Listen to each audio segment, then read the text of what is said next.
몇 주 전에요. 저는 개천길을 따라 길을 걷고 있었습니다. 날씨가 약간 쌀쌀하기는 했지만 걷기에 참 좋은 날씨였습니다. 아마 30m쯤 되는 거리였을 거예요. 제 앞에 옷을 아주 잘 차려 입으신 노년의 한 여성분이 휴대폰을 보면서 걷고 있었습니다. 그분은 휴대폰이 익숙하지 않으셨는지 가다가 서다가를 반복하셨습니다. 그러다가 갑자기 오른쪽 주머니에 걸쳐 있던 장갑 한 짝이 길에 떨어졌습니다. 아주머니는 얼마나 휴대폰에 심취하셨는지 장갑이 떨어진 것도 모르고 계속해서 걸어가고 있었습니다. 떨어진 장갑은 멀리서 봐도요, 값비싼 장갑처럼 좋아 보였습니다. 물론 제 스타일은 아니었지만 털 장식이 아주 수북하게 붙어 있는 고급스러운 빨간 장갑이었습니다. 저는 장갑을 주워 드려야겠다는 생각이 들었습니다. 아주머니는 가던 길을 갑자기 멈추고 길을 건너려고 건널목에 섰습니다. 저는 아주머니가 건널목을 건너시기 전에 주워 드려야겠다는 생각이 들어서 빨리 걷기 시작했습니다. 제가 장갑을 주었을 때 건널목 신호가 열렸습니다. 저는 더 빨리 걸었습니다. 다행히 아주머니는요, 휴대폰에 빠져 있어서 신호가 바뀐지 모르고 계속 건널목에 서 계셨습니다. 그런데 갑자기 신호등에서 빨리 건너라는 소리가 나기 시작했습니다. 아주머니는 깜짝 놀라면서 급하게 길을 건너려고 하셨습니다. 저는 더 급하게 아주머니를 불렀습니다. 아주머니는 귀에 이어폰을 끼고 있어서 제가 부르는 소리를 듣지 못했습니다.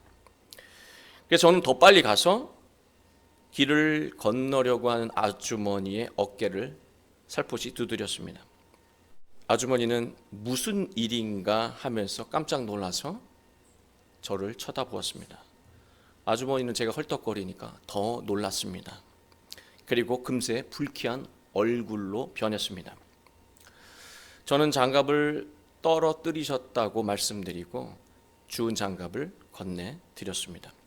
그제 아주머니는 활짝 웃으시면서 감사하다고 인사하고 길을 건너가셨습니다. 그런데 놀라운 것은요, 지금부터 이야기예요. 아주머니가 얼마나 고마우셨는지 길을 건넜잖아요. 상당히 먼 거리인데 길을 건너서 가신 후에 멀리서 저를 큰 소리로 부르시는 거예요. 저는 무슨 문제가 생긴 줄 알고 쳐다봤죠. 아저씨, 아저씨 그러면서 저를 부르시더라고요. 그래서 저는 아주머니를 이렇게 길 멀리서 걸어가시는 분을 쳐다봤는데 아주머니가 계속해서 고맙다고 고맙습니다, 고맙습니다를 하면서 인사를 하셨습니다. 저는 멀리서 소리를 지르면서까지 체면을 불사하고 계속 인사하시는 것을 보니까 정말 장갑이 비싼 장갑이긴 했구나라는 생각이 들었습니다. 저는 제 행동에 매우 흐뭇함을 느끼면서 계속 길을 걷고 있었는데 하나님은 저에게 문득 이런 영감을 주셨습니다. 이 녀석아, 지금 일어난 일이 올해의 말씀이다. 신앙이라고 하는 것은 누군가가 인생을 살면서 소중한 것을 놓치고 흘리고 갈 때 조용히 주어서 전해주는 것이란다.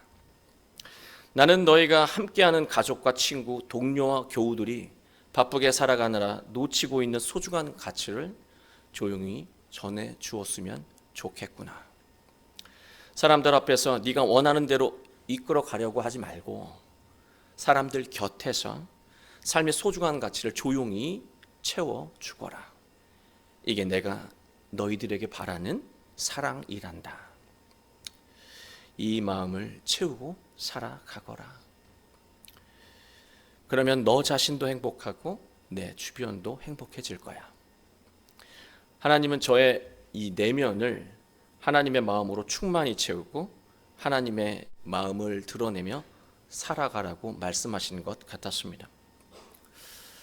그러나 여러분, 우리는요, 하나님의 마음을 드러내며 하나님의 뜻을 증명하기보다 자신을 타인에게 증명하고 싶어 합니다.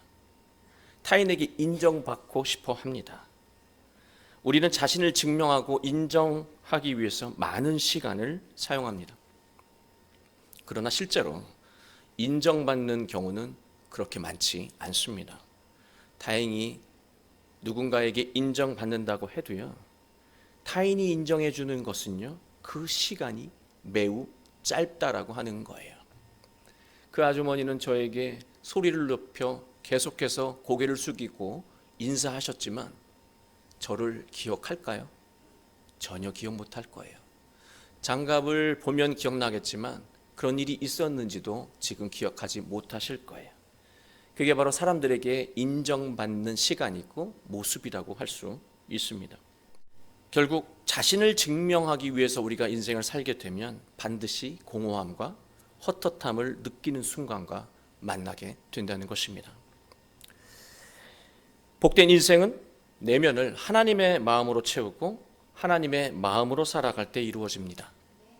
하나님의 사랑을 삶으로 증명해낼 때, 나 하나님에게 엄청난 사랑을 받은 사람이야 라고 하는 것을 자신의 삶을 통해서 사랑의 모습으로 증명해낼 때 우리는 본인뿐만이 아니라 모두가 행복해지는 것을 경험하게 됩니다.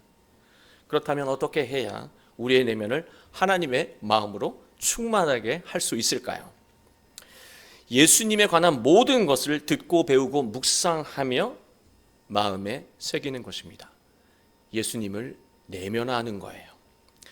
예수 그리스도의 영성을 회복하는 것입니다.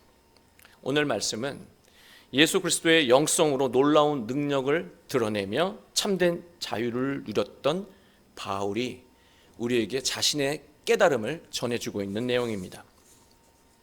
우리 모두 그리스도의 영성을 회복하고 자신의 삶과 가정을 회복하게 되길 주님의 이름으로 축원합니다.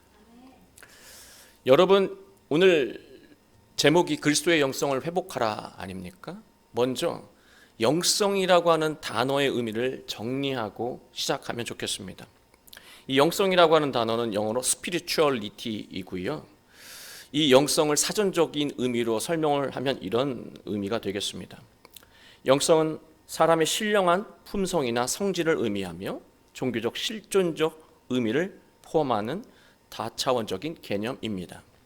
영성은 인간이 육체적 만족이나 정신적 우월감을 넘어선 목표를 추구하며 더 높은 삶을 지향하는 본질적인 욕구에서 생겨납니다. 영성은 삶에 영감을 주고 삶의 방향을 제시하는 원천을 경험하게 만듭니다. 사전은 굉장히 자세하게 설명하고 있지만 상당히 의미적으로 복잡하게 설명하고 있습니다. 쉽게 말씀을 드리면 영성이라고 하는 것은요, 마음의 성질이에요. 사람의 됨됨이에요. 그게 바로 영성입니다. 사람의 마음은 불안정하고 불완전합니다. 이러한 마음으로 살아가게 되면 삶은 불행할 수밖에 없는 것이죠. 성경은 사람의 완전한 영성을 하나님의 마음을 닮아가는 것에서 이루어진다고 말하고 있는 거예요. 그런데 사람이 하나님의 마음을 아는 것은 너무나 어려운 일이죠. 그래서 성경은요, 하나님의 마음을 제대로 우리가 알도록 보내주신 분이 있고 또 그분은 하나님의 마음을 정확하게 구현하셨습니다. 그게 누구입니까? 바로 예수님이에요. 사람은 예수님의 마음과 성품, 예수 그리스도의 영성으로 살아갈 때 가장 이상적인 인생, 내적인 결핍이 없는 충만한 인생을 살 수 있습니다. 기독교인들은 바로 예수님의 영성으로 살아가려고 노력하는 사람들이에요. 바울은 그리스도의 영성을 이루기 위해 평생을 노력한 사람이었습니다. 때때로 사람들이 자기 뜻을 몰라주고 실망시켜서 화가 날 때도 있었습니다. 또 앞날이 암담하고 슬퍼서 불안과 두려움을 느낄 때도 있었습니다. 그러나 그때마다 바울은 예수님을 되새겼습니다. 예수님을 묵상했습니다. 두려움으로 불안으로 가득한 이 마음, 실망과 낙심으로 가득한 그 마음을 예수님의 마음으로 밀어냈어요. 그리고 그 예수님의 마음으로 자신의 내면을 충만하게 채웠습니다. 그로 인해서 올바른 삶을 살 수 있었단 말씀입니다. 고린도후서 3장은요, 바울에게 어려운 문제가 있음을 암시하고 있습니다. 교인들이요, 바울을 사도로 인정하지 않는 것이었습니다. 이상하지 않습니까? 고린도 교회를 누가 세웠습니까? 바울이 세웠습니다. 바울이 세운 교회에서 신앙생활하는 사람이 바울을 사도로 인정하지 않고 있다라고 하는 거예요. 왜 이런 일이 일어났을까? 바울은요, 외모가 출중하지 않았습니다. 바울은요, 가난했습니다. 바울은요, 덕망 있는 유명한 사도나 제자에게 추천서를 받은 적이 없습니다. 그래서 그들은요, 끊임없이 바울에게 추천서가 있으신지 자꾸 요구했어요. 그런 상황 속에서 바울은 이렇게 답변하고 있습니다. 그게 3장 앞부분인데요.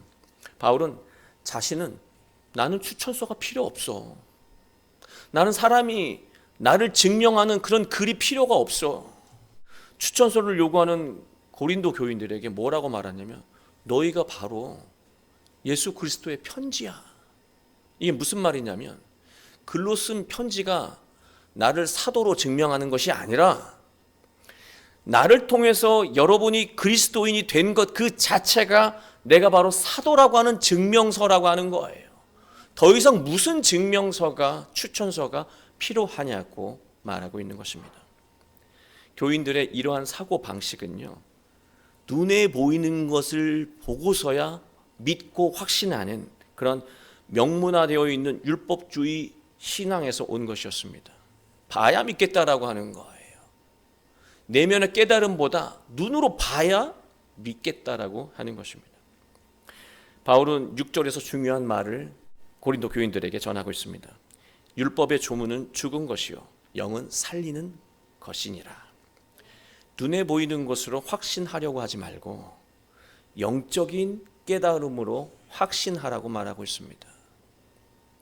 뭐가 그렇게 의심스럽고 뭐가 그렇게 불안해서 무엇인가를 눈으로 증명하려고 우리는 이렇게 부단히 애쓰며 살아가고 있습니까?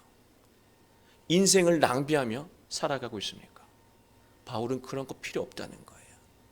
네가 눈에 보이는 어떤 성취나 결과물로 인생이 복되고 충만한 것이 아니라 너의 내면이 예수님으로 충만한 그 자체가 복되다라고 하는 것을 왜 믿지 못하고 깨닫지 못하냐고 바울은 말하고 있는 거예요.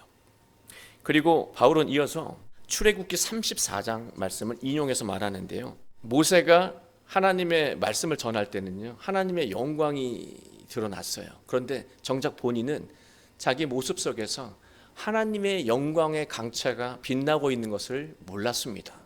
백성들은 하나님의 영광을 보고요, 두려움을 느꼈습니다.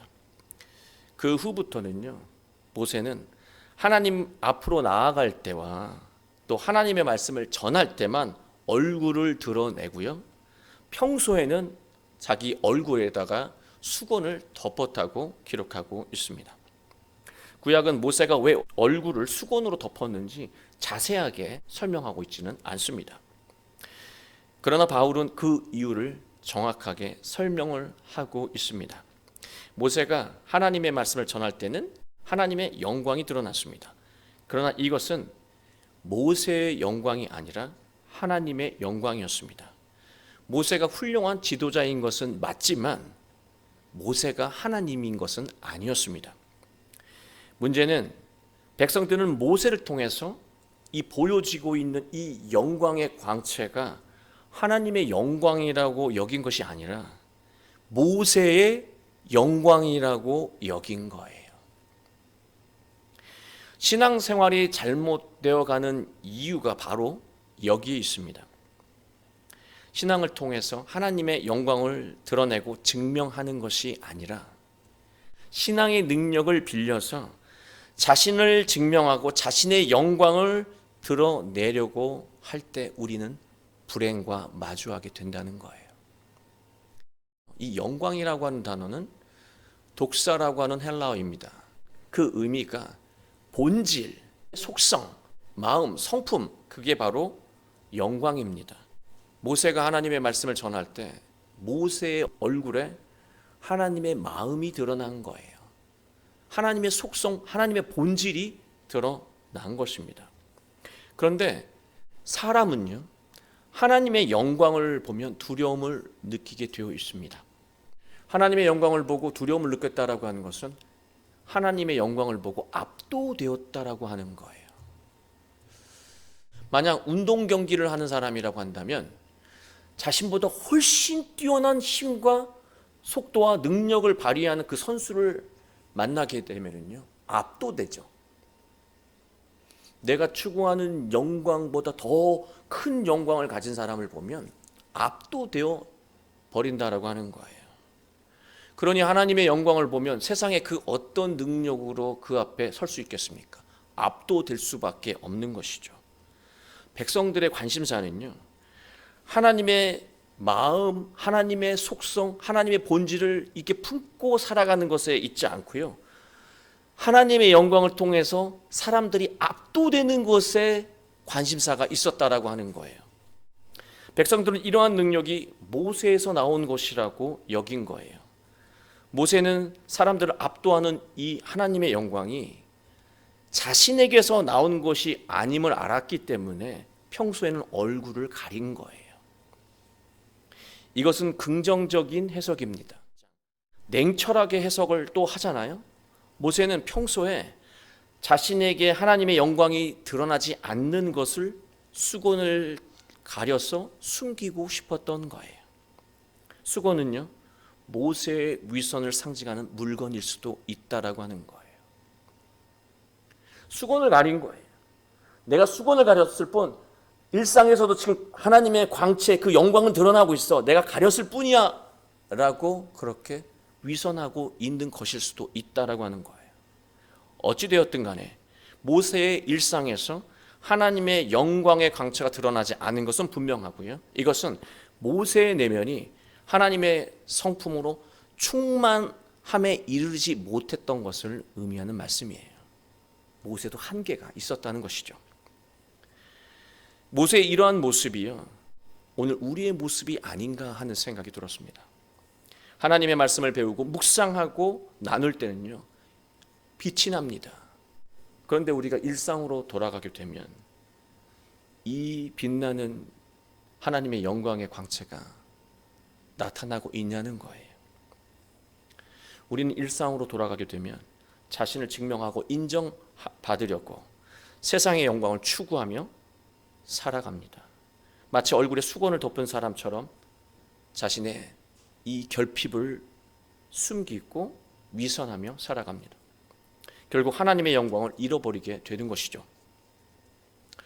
우리가 하나님의 성품을 잃어버리고 하나님의 영광을 드러내지 못하며 살아가게 되면 우리의 인생과 가정은요, 빛을 잃어버리게 됩니다. 빛을 잃어버렸다라고 하는 것은 인생과 가정이 어두워진다는 거예요. 바울은 분명하게 우리에게 말하고 있습니다.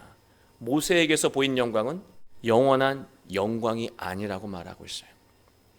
모세에게 보인 영광은 하나님의 영광이지만 그 영광이 내면 깊숙이 내면화돼서 일상에서 살아가지 않으면 소멸된다라고 하는 거예요. 영원하지 않다라고 하는 것이죠. 하나님의 말씀을 들을 때는 빛나지만 하나님의 말씀을 내면화하고 살지 않으면 그 영광은 그냥 일상에서 소멸되어 버린다고 바울은 말하고 있는 거예요.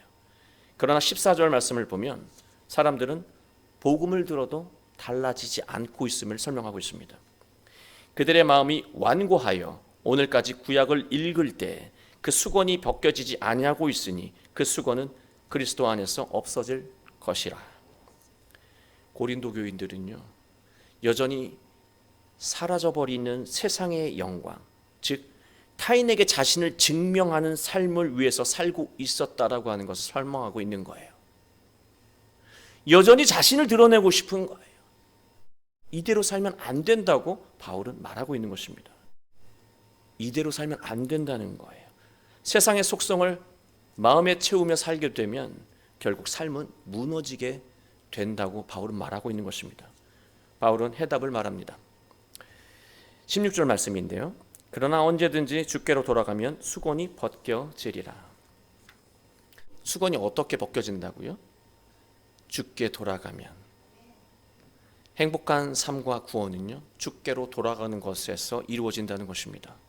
예수 그리스도의 마음과 성품으로 내면을 채울 때 수건이 벗겨지고 충만하고 은혜로운 인생을 살 수 있다고 말하고 있는 거예요. 그리스도의 영성을 회복하라고 말씀하고 있는 것입니다. 하나님의 말씀과 예수 그리스도의 복음을 배우고 듣고 묵상하지만 일상이 되면 우리는 다시 세상의 영광을 추구하는 삶으로 돌아갑니다. 그리스도의 마음이 있는 삶의 자리로 돌아가는 것이 아니라 세상의 영광이 가득한 자리로 돌아간다는 거예요. 바울은 그것을 정확하게 통찰하고 예수 그리스도의 영성, 그 마음과 성품이 있는 자리로 돌아오라고 말하고 있습니다. 바울은 일상으로 돌아가도 예수님의 마음 자리로 돌아가라고 말하고 있는 거예요. 우리가 일상에서 그리스도의 성품을 충만히 채우고 살아가면 우리의 인생과 가정에는 놀라운 변화가 일어납니다. 그 변화가 구체적으로 무엇인지 17절에서 말하고 있습니다.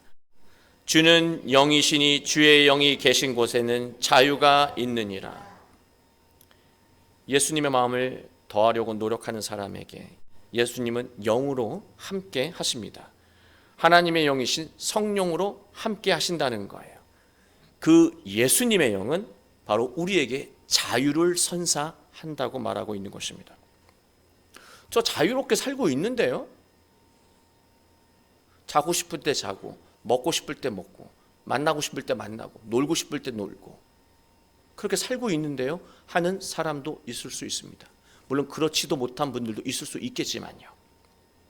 대부분 자신을 자유로운 인생을 산다고 생각을 합니다.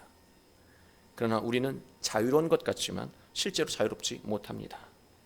바라는 것들이 이루어지지 않을까 우리는 늘 전전긍긍 걱정하고 염려하며 살아갑니다. 걱정과 염려에서 자유롭지 못하죠. 또 우리는 사람에게 인정받고 사랑받지 못할까 두려워합니다. 또 우리는 욕심에 묶여서 몸과 마음이 쉬지 못합니다. 또 우리의 집착은 가족에게 상처를 주고 고통을 안깁니다. 부모의 집착이 자녀를 고통스럽게 만들죠. 배우자의 집착이 바로 배우자를 고통스럽게 만듭니다. 내면을 옥죄는 불의한 것에서 우리가 자유로워져야 나 자신과 가정이 비로소 행복을 이루게 된다는 거예요. 먹고 싶은 건 먹고 시험이 끝나니까 신나게 방종하고 이런 자유를 얘기하는 게 아니에요. 진정한 자유, 삶을 충만하게 하는 자유를 우리가 누리지 못하기 때문에 자유가 필요한 것이고 그 자유는 주님의 영이 임할 때 이루어진다고 바울은 말하고 있는 것입니다. 12절에 바울은 이렇게 말하고 있어요. 우리가 이 같은 소망이 있으므로 담대히 말하노니. 소망은요, 인간의 욕망도 인간의 야망도 아닙니다. 우린 소망을 잡고 야망, 욕망과 뒤섞어서 혼동합니다. 성경에서 말하는 엘피스, 소망이라고 하는 것은요, 욕망도 야망도 아니에요. 하나님이 우리에게 바라시는 복되고 충만한 삶이에요. 여러분 어떤 원하는 삶이 있잖아요. 그것을 우리는 소망이라고 생각하는데 만약 내가 잘못된 것을 원한다면 그게 정말로 하나님 보시기에 소망일까요? 진정한 소망은 하나님이 우리에게 바라시는 이상적인 삶의 모습이 바로 소망이라고 하는 것입니다. 소망은 내면을 예수님의 영으로 충만히 채우며 일상을 살아가는 사람에게 이루어지는 거예요. 소망을 추구하는 사람은요, 하나님과 함께하기 때문에 뭐라고 말합니까? 담대히 말할 수 있어요. 담대히 살아갈 수 있어요. 만약 제가 지나가던 아주머니에게 100원만 꺼주세요라고 두드려야 한다면 얼마나 고민하겠어요. 그러나 그분에게 소중한 것을 제가 가지고 있기 때문에 당당하게 줄 수 있다라고 하는 거죠. 제가 힘이 세고 멋있거나 지식이 많아서 그분이 길 건너에서 계속해서 저를 부르면서 인사한 게 아니에요. 저에게 압도되신 게 아니에요. 얘야, 저 아주머니가 흘리고 간다. 빨리 갖다 주렴. 내 안에서 그것을 시키는 하나님의 음성을 따라 행동한 것뿐이에요. 그랬더니요, 한 여성분이 저에게 인사를 여러 번 하신 거예요. 예수 그리스도의 영성으로 충만하시면요, 힘이 필요 없어요. 많은 지식도 필요 없어요. 많은 재산도 필요 없습니다. 사람들은요, 존중하고 사랑합니다. 저는 이 작은 일 속에서 소중한 깨달음을 얻었습니다. 여러분도 그런 하나님의 영광을, 그 영광의 위대함을 누리시며 살아가길 원합니다. 그렇게 우리가 살아가면 18절 말씀처럼 위선의 이 수건을 벗고요, 주님의 영광을 드러내며 어둠이 없는 복된 인생을 살아갈 수 있게 될 것입니다. 사랑하는 교회 여러분, 지금 우리는요, 소중한 무엇인가를 흘리며 살아가고 있습니다. 그 아주머니처럼. 지금 우리의 가족은요, 소중한 것을 놓치며 살고 있는데도 모르고 있습니다. 인생의 소중한 것을 빠뜨리지 않기 위해서는요, 삶을 정확하게 분별하고 볼 수 있게 만드는 주님의 영이 우리에게 필요한 거예요. 주님의 영, 예수님의 그 성령은요, 예수님의 영성을 회복하려고 노력하는 자에게 임한다고 바울은 말하고 있습니다. 우리가 예수님의 영성을 회복하게 되면 우리는 번번이 놓치며 살았던 소중한 가치를 정확하게 볼 수 있게 됩니다. 그것을 집어들 수 있게 되고요, 그것과 함께 살아갈 수 있게 되고 그 가치를 실현하며 살아갈 수 있게 될 거예요. 그리고 소중한 것을 빠뜨리고 살아가고 있는 나의 가족과 친구, 심지어 교우들까지도 온전히 도우며 살아갈 수 있게 될 것입니다. 우리 모두 하나님께서 허락하신 올 한 해 예수님의 마음을 가득 채우며 빛나는 인생, 빛나는 가정, 빛나는 교회를 이루어 가시길 주 예수 그리스도의 이름으로 축원합니다.